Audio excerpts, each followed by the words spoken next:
បានហើយចឹងសួស្តីអ្នកទាំងអស់គ្នាស្វាគមន៍មកកាន់YouTube Mr. Share Career របស់យើងនៅវីដេអូទី4បាទតកតងជាមួយនឹងសភៅទី1នេះបាទអញ្ចឹងយើងចូលទៅដល់មេរៀនទី4ថ្ងៃហ្នឹងគឺយើងរៀនពាក្យតកតងជាមួយនឹងធុងចាក់ខ្វ៉ាសាមូលអញ្ចឹងតកតងជាមួយនឹងបាទសកម្មភាពហើយជាមួយនឹង objective មានន័យថាជាមួយនឹង objective យើងដឹងប៉ុណ្ណឹងសិនអញ្ចឹងយើងចូលមកពាក្យរបស់យើងបាទអញ្ចឹងយើងចូលមកពាក្យរបស់យើងគឺថ្ងៃហ្នឹងគឺយើងមានពាក្យល្អៗជាច្រើនដែរអញ្ចឹងនៅពាក្យទី1គឺ OVL របស់យើងបាទដូចរាល់ដងអញ្ចឹងគឺតកតងជាមួយនឹង il sang ខ្វាន់យ៉នធុងចាក់ធុងសាអញ្ចឹងតកតងជាមួយនឹងមានន័យថា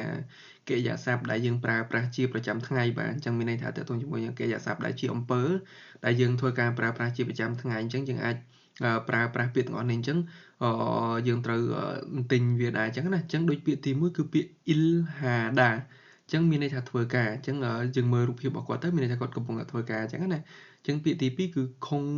គង់ភូហាដាបាទអញ្ចឹងគង់ភូហាដាអញ្ចឹងបាទអញ្ចឹងយើងរៀនទៅពេលពាក្យទី3គឺអ៊ុនដុងហាដាអញ្ចឹងអ៊ុនដុងហាដាអញ្ចឹងយើងធ្វើលំហាត់ប្រាណបាទអញ្ចឹងពាក្យទី4គឺចនហွာហាដាអញ្ចឹងចនហွာហាដាគឺយើងទេទូរស័ព្ទពាក្យទី4គឺយោរីហាដាយើងធ្វើម្ហូបបាទធ្វើម្ហូបវាជាកិរិយាសព្ទបាទអញ្ចឹងពាក្យទាំងអស់ហ្នឹងជាកិរិយាសព្ទទាំងអស់អញ្ចឹងពាក្យបន្តទៀតគឺ shopping ហាដា shopping ហាដាអញ្ចឹង shopping អញ្ចឹងយើងខ្មែរយើងហៅ shopping បាទអញ្ចឹងពាក្យមួយទៀតគឺ sida អញ្ចឹង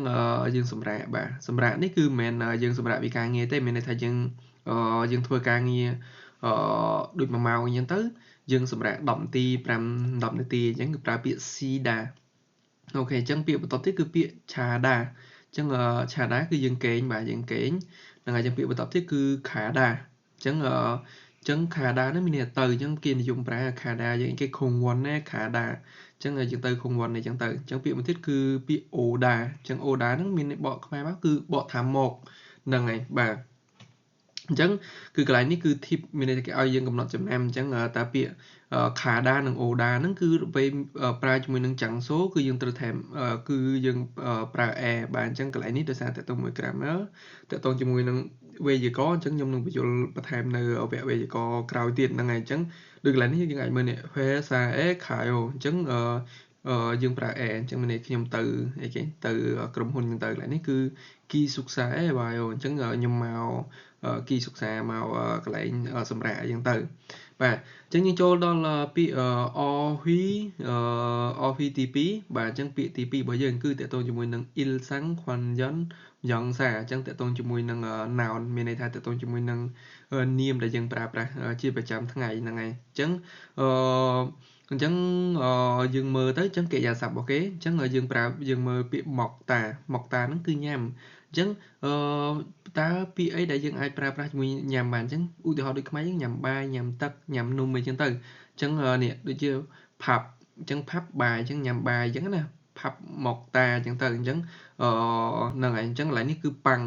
បាទអញ្ចឹងយើងអាចប្រើពាក្យប៉ាំងបាននេះគឺសាខ្វាហ្នឹងគឺផ្លែប៉ោមបាទអញ្ចឹងមួយទៀតគឺខ្វាចានេះគឺនំរបស់យើងញ៉ាំលេងអញ្ចឹងយើងហៅ snack នឹងរបស់យើងញ៉ាំលេងអញ្ចឹងណាបាទអញ្ចឹងពាក្យបន្តទៀតគឺពាក្យ masida អញ្ចឹង masida នេះគឺផឹកអញ្ចឹងផឹកយើងផឹកអីគេផឹកទឹកមូលអញ្ចឹង juice នេះគឺទឹកក្រូចបាទមិនមែនតែទឹកក្រូចទឹកផ្សេង juice មានទឹកក្រូចទឹកអីគេទឹកផ្លែឈើអីចឹងទៅបាទនឹងហើយមួយទៀត coffee យើងប្រើ coffee ក៏យើងប្រើមួយ masida ដែរយើងផឹក coffee អញ្ចឹងណាមួយទៀត uyu គឺទឹកដោះគោអូខេអញ្ចឹងចូលពាក្យមួយទៀត poda អញ្ចឹង poda គឺបកថាមើលអញ្ចឹងមើលអីគេអញ្ចឹងគឺយើងមើលទូទស្សន៍បាទអញ្ចឹង television អញ្ចឹង TV អញ្ចឹង TV យើងបាទហ្នឹងហើយអូខេអញ្ចឹងមួយទៀតគឺពាក្យ Yonghwa អញ្ចឹង Yonghwa គឺមានន័យថាកុនអញ្ចឹងយើងមើលអីមើលកុនបាទអញ្ចឹងពាក្យមួយទៀតគឺពាក្យ ilta អញ្ចឹង ilta ឡើយនេះគឺបកថាអានអញ្ចឹងអានគេអានសៀវភៅអញ្ចឹង check អញ្ចឹង check នេះគឺបកថាសៀវភៅមួយទៀត sin moon អញ្ចឹង sin moon នេះគឺបកថាទស្សនាវដ្តីបាទអញ្ចឹងយើងមើលអានទស្សនាវដ្តីបាទអញ្ចឹងពាក្យដែលយើងរៀនបន្ថែមគឺពាក្យជីគឹមនេះបកថាឥឡូវនេះហើយពាក្យមួយទៀតពាក្យ onel នេះគឺបកថាថ្ងៃនេះអ ចឹងថ្ងៃនេះនឹងឥឡូវនេះខុសគ្នាបាទថ្ងៃនេះគឺមានន័យថាថ្ងៃនឹងតែម្ដងហើយដល់ពេលឥឡូវនេះគឺម៉ោងនឹងពេលនឹងហ្មងចឹងណាចឹងជីគឹមហ្នឹងហើយចឹងសង្ឃឹមថាវីដេអូនេះជាជំនួយដល់អ្នកទាំងអស់គ្នាចេះពាក្យកិរិយាសព្ទហើយជាមួយនឹងចេះពាក្យ noun អីចឹងទៅយើងអាចប្រើប្រាស់នៅពេលក្រោយបានចឹងដើម្បីរៀននៅថាចាំថាចេះលុះត្រាយើងព្យាយាមទិញហើយនឹងព្យាយាមទៅសេវាតែអញ្ចឹងណាហើយបូកផ្សំទាំងមានរូបភាពអីទៀតអញ្ចឹងគឺងាយស្រួលលឿនងាយស្រួលចងចាំបានដូចហ្នឹងបាទអញ្ចឹងអរគុណច្រើនហើយកុំភ្លេចជួយ Subscribe ម្នាក់មួយផងហើយជួបគ្នានៅវីដេអូក្រោយទៀតអរគុណច្រើន